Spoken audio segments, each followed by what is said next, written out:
Okay, this is the upper attic. It's got a nice sealed door, loose fill fiberglass insulation.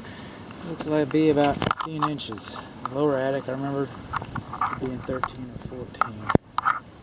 Looks to be about 14 inches, 15 inches.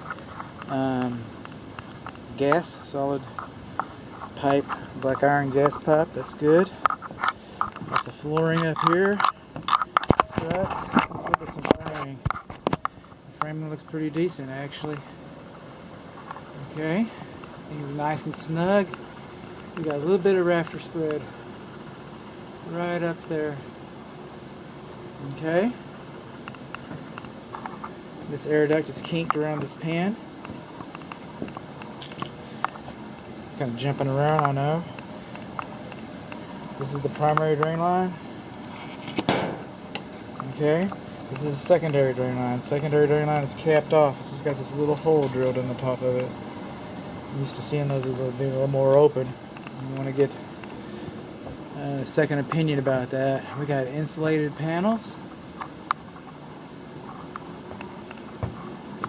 Both the air filters are there's the filter doors are 16 by 25 by 4. Both of them. Excuse me, the upstairs one is actually larger than the downstairs one. This is unit number 2. This is the upstairs one. It's 20 by 25 by 4. I wonder if they're labeled properly.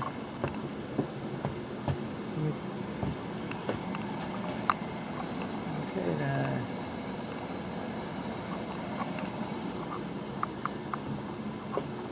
furnace number 2 switch.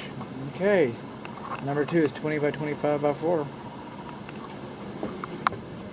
Furnace number 1 switch, 16 by 25 by 4.